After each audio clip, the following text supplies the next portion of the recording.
किए जनमवला हो पापा, किए प्रति हो पालला, कथी जाकित कएला हो दुलार।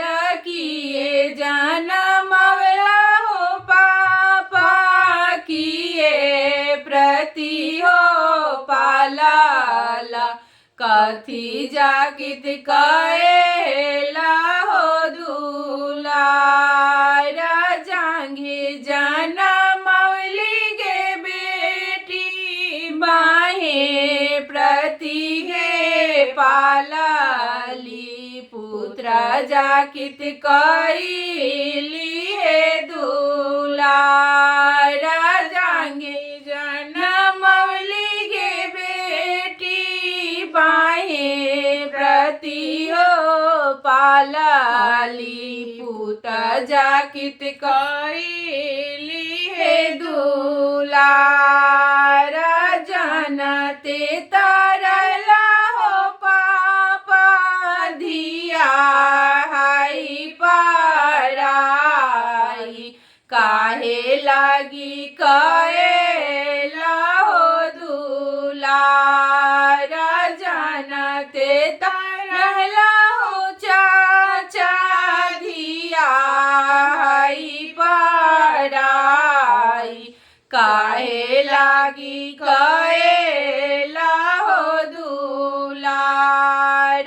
बिचेरे आंगन हो पापा, कुइया हो खानवता, ऊपर जगत के रे ओहार। बिचेरे आंगनवा हो चाचा, कुइया हो खानएता, ऊपर जगत के रे ओहार। पानी भरे जैती हो पापा, कुइया डाली हो दिहत, छूटी जैतन धिया के हो संताप।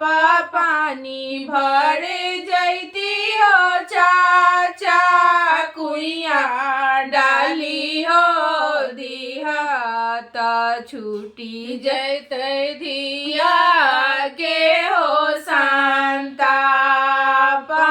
अंगुली धरैते गे बेटी, कलेजा मोरोए फाटल, कुइया डाललो